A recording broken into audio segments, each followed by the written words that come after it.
Welcome back. మళ్ళీ అదే చర్చ, ఎప్పట్లాగానే రచ్చ. జగన్ నోట అమరావతి మాట. ఇటు కూటమి నుంచి రియాక్షన్ తో మరోసారి నవ్యాంధ్ర రాజధానిపై చర్చ షురూ అయింది. ఓవైపు రాజధానికి చట్టబద్ధత కల్పించేందుకు స్టేట్ సర్కారు ప్రయత్నిస్తున్న క్రమంలో జగన్ చేసిన వ్యాఖ్యల చుట్టూ వివాదం రాజుకుంది. అమరావతిపైన వైసీపీ అధినేత జగన్ విషం కక్కారని టీడీపీ ఆరోపిస్తూ ఉంటే, రైతుల పక్షాన జగన్ గొంతెత్తారని వైసీపీ సమర్థించుకుంటోంది. రాజధానిపై మళ్లీ చర్చ ఎందుకు స్టార్ట్ అయినట్లు? జగన్ అమరావతి ఇష్యూను ఎందుకు గెలికినట్లు?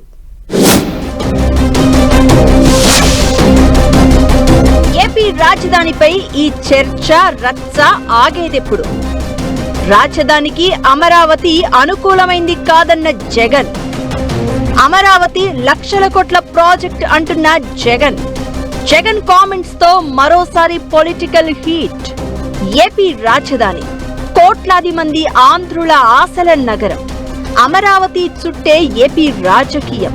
అప్పట్నుంచి అదే చర్చ, ఇప్పటికీ అదే రచ్చ. రాజధాని అమరావతి విషయంలో వైసీపీ అధినేత మాజీ సీఎం జగన్ చేసిన కామెంట్స్ మరోసారి అమరావతిపై హాట్ డిబేట్ కు దారితీశాయి. ఏపీ రాజధాని ప్రాంతంగా అమరావతి అనుకూలమైంది కాదన్న జగన్, రాజధానికి మౌలిక సదుపాయాల కొరత ఉందని అన్నారు. లక్షల కోట్ల భారీ ప్రాజెక్ట్ అని కూడా చెప్పుకొచ్చారు. రాజధాని పేరుతో చంద్రబాబు వేలాది ఎకరాల సేకరణ పేరుతో చేస్తున్నది సరైంది కాదని కూడా జగన్ హాట్ కామెంట్స్ చేశారు. సీఎం ఎక్కడుంటే అదే రాజధాని అంటూ జగన్ చేసిన వ్యాఖ్యలపై సీఎం చంద్రబాబు తీవ్ర స్థాయిలో మండిపడ్డారు. జగన్ మరోసారి రాజధాని అంశాన్ని గెలకడంతో అమరావతి విషయంలో మళ్లీ చర్చ నడుస్తోంది. జగన్ వ్యాఖ్యలు కాస్త పొలిటికల్ డైలాగ్ వారుకు దారితీశాయి. సీఎం చంద్రబాబుతో సహా మంత్రి నారాయణ వైసీపీ అధినేత వ్యాఖ్యలకు కౌంటర్ ఇవ్వడంతో కాక మొదలైంది. అమరావతి రాజధాని విషయంలో వైసీపీ ఆలోచనలు మారుతున్నాయా, లేక 3 రాజధానుల లైన్ కే కట్టుబడి ఉన్నారా అనే చర్చ జరుగుతోంది. ఒక్కోసారి ఒక్కో తీరుగా వైసీపీ నేతలు స్పందిస్తున్న తీరు గందరగోళానికి దారితీస్తోందని మండిపడుతున్నాయి కూటమి పార్టీలు. ఓసారి 3 రాజధానుల ముచ్చటే లేదంటారు, మరోసారి సీఎం ఎక్కడుంటే అదే రాజధాని అంటారు. అమరావతి రాజధాని కానీ విజయవాడ గుంటూరు మధ్య రాజధాని ఏర్పాటు చేస్తే డెవలప్మెంట్ కు స్కోప్ ఉంటుందని మరో వైసీపీ నేత వాయిస్ వినిపిస్తూ ఉంటారు.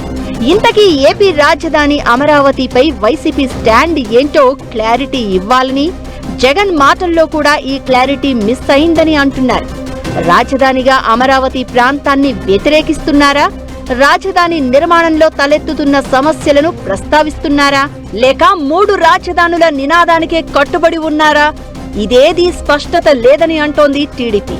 ఓవైపు రాజధాని రైతుల సమస్యలను ప్రస్తావిస్తారు, మరోవైపు లక్షల కోట్ల భారీ ప్రాజెక్ట్ అంటారు. ఇంతకీ జగన్ ఉద్దేశమేంటనేది ఎవ్వరికీ అంతు చిక్కడం లేదంటున్నారు టీడీపీ నేతలు. ఏపీకి అంటూ ఓ రాజధాని ఉండాలని ప్రజలు కోరుకుంటుంటే, జగన్ మాత్రం ఏదో ఒక ట్విస్ట్ ఇస్తూ చర్చకు, రచ్చకు, ఆందోళనకు గురి చేస్తున్నారని మండిపడుతున్నారు. ప్రజల ఆకాంక్షలకు తగ్గట్లుగా అమరావతి రైతుల కోరిక ప్రకారం రాజధానికి చట్టబద్ధత కోసం గెజెట్ తెచ్చేందుకు ఏపీ సర్కార్ ప్రయత్నిస్తోంది. ఇలాంటి టైంలో మాజీ సీఎం జగన్ మరోసారి కన్ఫ్యూజన్ క్రియేట్ చేసేలా మాట్లాడడం ఏంటని ప్రశ్నిస్తున్నారు టీడీపీ నేతలు.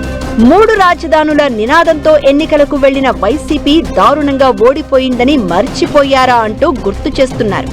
విశాఖ ఆర్థిక రాజధాని అంటూ ఉత్తరాంధ్రలో కనీసం కూటమి అభ్యర్థులకు గట్టి పోటీ ఇవ్వలేకపోయిందని విమర్శిస్తున్నారు.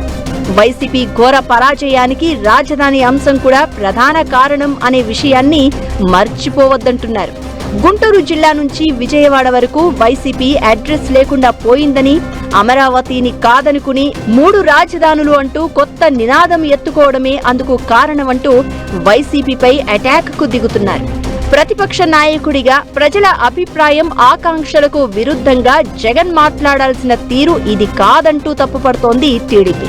రాజధాని విషయంలో వైసీపీనే కన్ఫ్యూజన్ లో ఉందో, లేక ప్రజలనే కన్ఫ్యూజన్ లో పెట్టి హిడెన్ ఎజెండాతో ముందుకు వెళ్తుందో తెలియదు. కానీ ఈ గందరగోళానికి చెక్ పెట్టాల్సిన బాధ్యత అందరిపై ఉందన్న అభిప్రాయాలు వ్యక్తమవుతున్నాయి.